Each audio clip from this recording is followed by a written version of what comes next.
Hello and welcome to the Collective Basketball Agreements Podcast. I'm your host, Joe Manganiello, ready to talk Phoenix Mercury basketball. Definitely one of the it teams this offseason in the WNBA. And as we are recording here in March, ahead of the April 2025 draft, we know one thing: Phoenix is going to be a bigger target than a season ago after some star trade acquisitions. I think for Phoenix fans overall, that's an exciting prospect after what ultimately was a mediocre season. While we get into that, the fundamentals here. In 2024, the Phoenix Mercury were 19-21. They were 4-6 before Brittney Griner was able to get on the floor, and then they went just 15-15 with her back. Notably, though, Brittney Griner had a great net rating as an individual player, and so really the issue was when she wasn't on the floor, Phoenix just couldn't keep up. If you look at Basketball Reference, by the way, their expected win total was 16.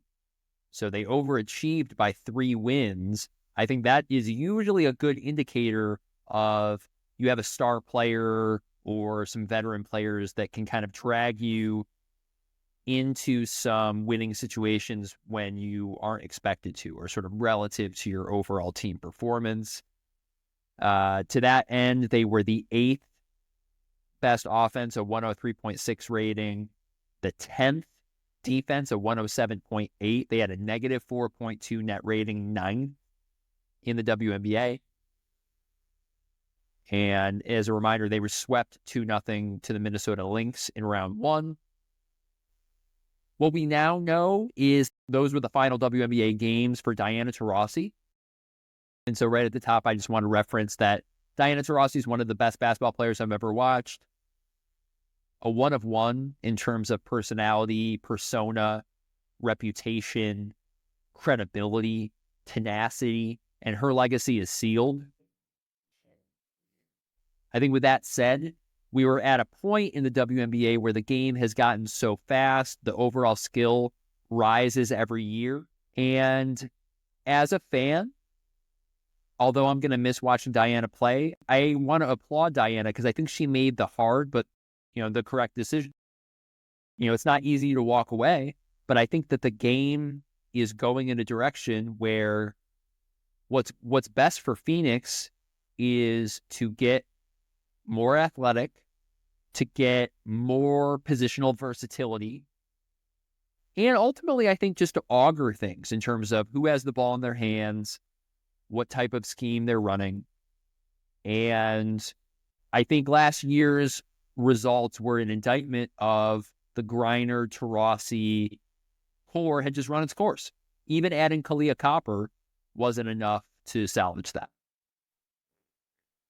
In terms of the financial fundamentals, they have 5 guaranteed contracts on the books, 8 unguaranteed contracts, so they will have to adjust their roster between now and training camp, as they don't currently have any roster spots, but that will definitely get clarified. They have $495,000 in cap space, so we'll see what they do with that and who they could possibly add.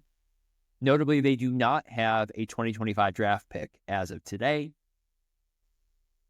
And so let's talk about, the big moves, adding Satou, Sabally, and Alyssa Thomas. General manager Nick Uren took the front office position in Phoenix in 2023. At that time, Sabally was averaging a career high 18.6 points on 43.5% shooting and 8.1 rebounds a game in Dallas.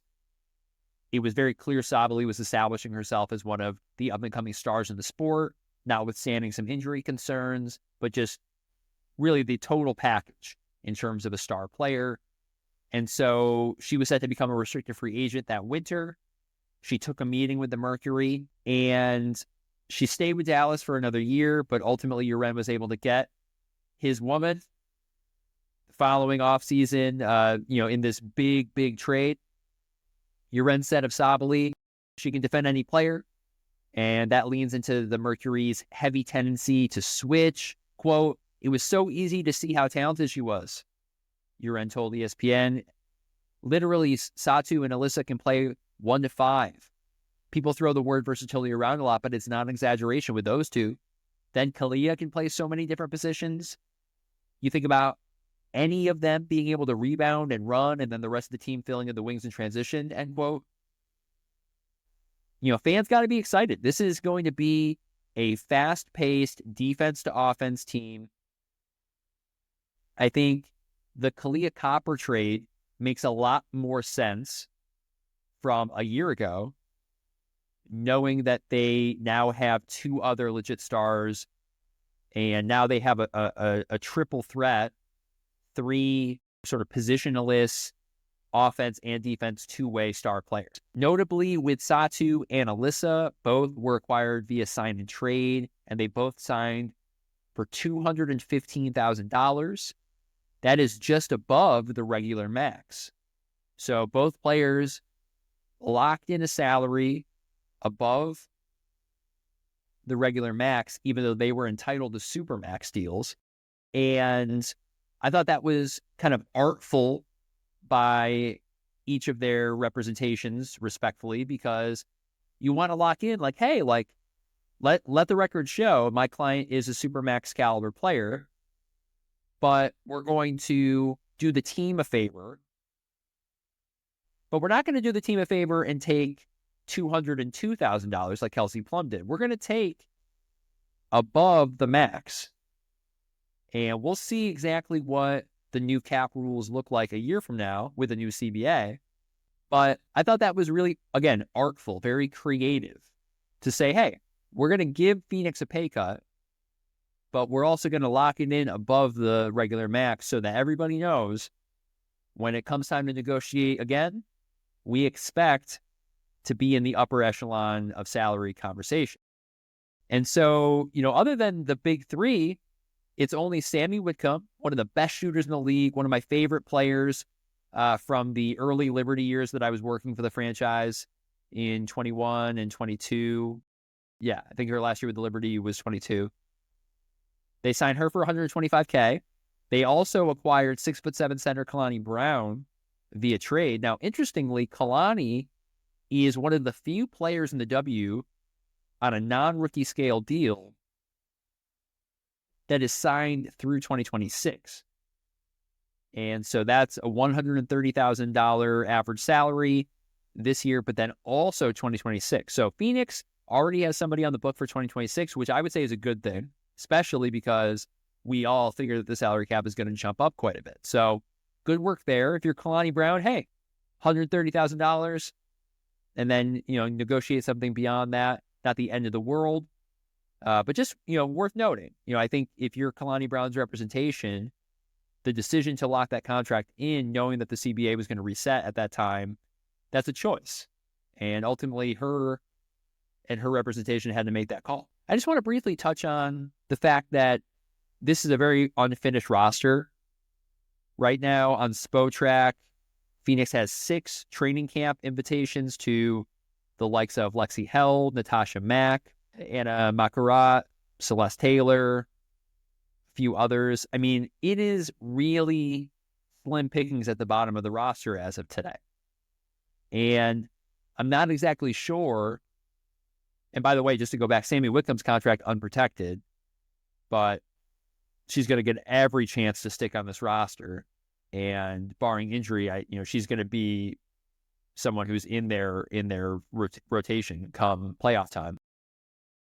I'm just a little concerned on what Phoenix is going to do in order to complete this roster and make sure that these stars have a chance to compete for a title, because I don't see enough depth for them to get the job done. Now, alternatively, and I didn't say this explicitly in the New York Liberty episode, but Phoenix has enough cap space where if a player with the bona fides and the reputation and the acumen to warrant a max salary or a near max salary came into the picture, came into the marketplace, and was soliciting offers, Phoenix could get involved. And one name that I think every basketball fan, every WNBA fan is wondering about is Emma Meesseman. Is Emma Meesseman going to return to the WNBA? She has such a great game, stretch four, such a smart offensive player, can play with really the likes of anybody, and her accomplishments in international play are renowned, spectacular.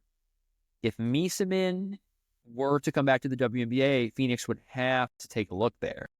But then more broadly, you still have to fill out this roster. You still need to have an 8 or 9 man rotation that works to win in this league. I mean, the league is too good. So I do have my questions.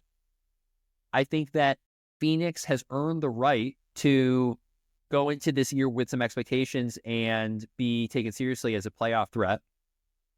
And we'll see exactly what Nick Uren and this front office do between now and the start of the season. They don't have a draft pick in April. We'll see if that changes. I don't know exactly how they would pull off acquiring a draft pick at this stage, although it's, especially with the late second round and third round, like if they really wanted somebody, I'm sure they could find a way. I think it's more likely that they'll abstain from the draft and put all their resources toward some additional free agent signings and maybe even trading for some veterans.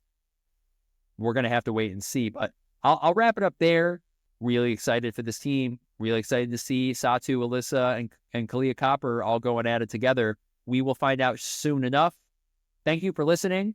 I'm your host, Joe Manganiello. Thank you for supporting the Collective Basketball Agreements podcast. Check out our other WNBA free agency recaps here on the feed.